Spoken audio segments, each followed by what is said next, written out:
शिवलिंग का पूजन किया, भगवान का पूजन करके परिक्रमा करके आरती करके जा रही होगी।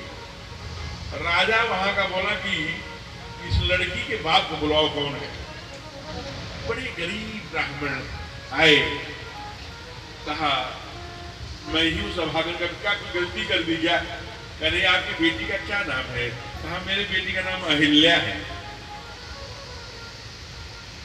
कहा आप अपने बेटी का हाथ हमारे बेटे को दे सकते।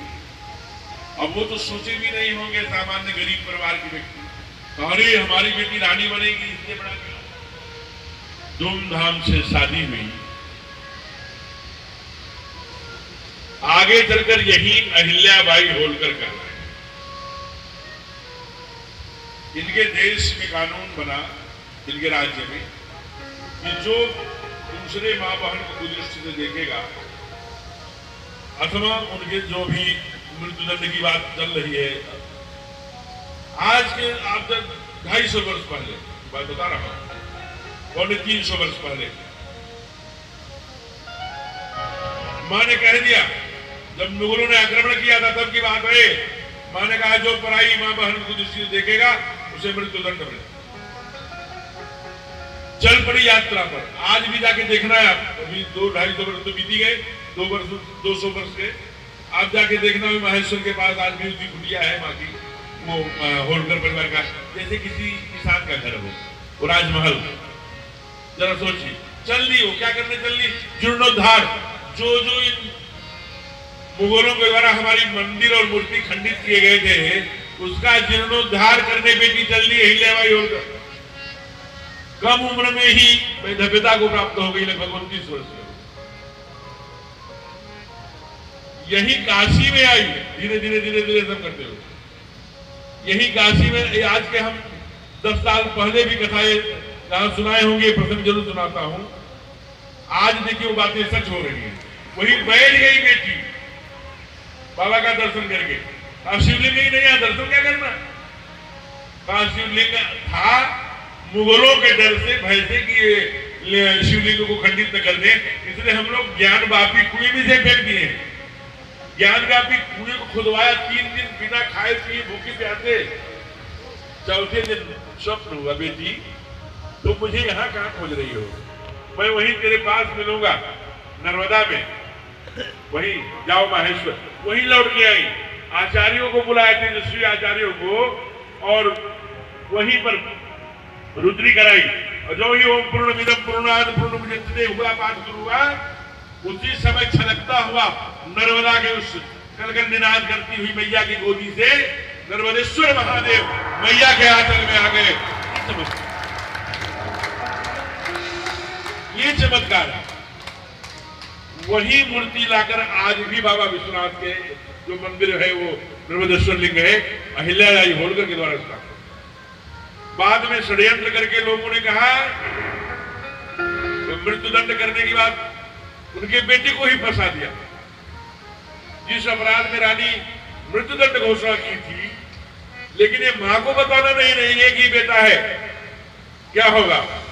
लेकिन मां अपने गुप्त रूप से जान गई, महामंत्री को बुलाया, हे महामंत्री आपने बात छिपाई, अगर मेरी बेटी ने अपराध किया है तब मेरे बेटी को मृत्युदंड नहीं दिया जाता। महामंत्री का यह वाक्य था, महान सेनापति का। अरे रानी क्या हो गया है, कैसी कुबुद्धिपूर्ण बातें करती हैं, आपका इकलौता संतान नहीं रहेगा, ये राज, ये पाप, ये धर्म, ये दीनता, ये सब रह के क्या करेगा। बहनें यहाँ बैठी हैं, पुरुष वर्ग बैठे हैं। रानी अहिल्याबाई होलकर को जरूर पढ़िएगा आप खोज करके, चाहे नेट पर चाहे और कहीं मिल जाए तो। रानी अहिल्याबाई का जो उत्तर था वो माताओं को याद करना चाहिए। प्रधान सेनापति से अहिल्याबाई होलकर ने उत्तर दिया, ऐ सेनापति मेरा पुत्र रहे न रहे, वंश रहे न रहे, लेकिन इस देश में अगर कुछ जीवित रहना चाहिए तो हमारा देश और हमारा धर्म जीवित रहना चाहिए। ये कल की बात है मित्र, ये कल की बात है, कोई लाखों करोड़ों वर्ष की बात नहीं है। ये अहिल्याबाई होलकर के बलिदान धर्म के लिए, देश के लिए भूल गए। छोटे छोटे स्वार्थों में हम कितने भटक जाते हैं, कुछ भी कहते हैं करो, आंख पटपट्टी बांध के, दोबारा जीवन नहीं मिलेगा, एक बार का ही मामला है। ये परमात्मा के नाम की महिमा नहीं है तो और क्या है। अभी 250 वर्ष पूरे नहीं हुए मेरे मित्र, जरा विचार करिए, इसलिए विचार करने का भी विषय है। आप कभी जाना ब्रज वाले तो डांटते हैं कि जो परमात्मा का नाम नहीं लिया, और इस अरे भाई वृद्ध होने पर, परवश होने पर सारी दुनिया देती है, बूढ़े हो गए नाम लेने के, राम राम राम, अरे अब क्या ले रहे हो, कहा क्यों, कहा एक माला के बाद न कमर साथ देगी, न चित्त साथ देगा, न हड्डी साथ देगी, पलंग पे वो लगा है, सोफा लगा है, फिर भी लेट जाएंगे। उन्हीं बेटों के लिए, उन्हीं बहू के लिए गली गली चक्कर लगाते रहे, भूखे प्यासे व्रत करके। वही बहू बोलती है जब बुढ़ापा आ जाता है, शरीर जर्जर हो जाता है, आंखें धस जाती है, नसी बाहर आ जाती है, कुछ सूझता नहीं, मेरा बेटा कहाँ है, बहू कहाँ है, तब बहू वो बेटा बोलता, बहू बोलती है, हे भगवान हमारे मोहल्ले के सब बूढ़ा बूढ़ी चले गए, हमारे घर के बूढ़ा बूढ़ी अमृत की घड़िया पी के आए हैं, क्या एक नंबर है। सब कान में लगता है कोई शीशा पिघला के डाल दिया, इन्हीं के लिए सब किए, चोरी भी किए, वो भी किए, ये भी किए, गाजीपुर तक नकल मरवाने भी गए, इन्हीं के लिए अपने सारे मूल्य को गिराया। लेकिन इन्होंने क्या किया, ये कह रहे हैं कि ये कब जाएंगे, इसलिए ब्रज के संत डांट लगाते हैं, सारा काम छोड़ो, परमात्मा के नाम को गाओ, अगर नहीं गाया तो चुल्लू भर पानी में डूब।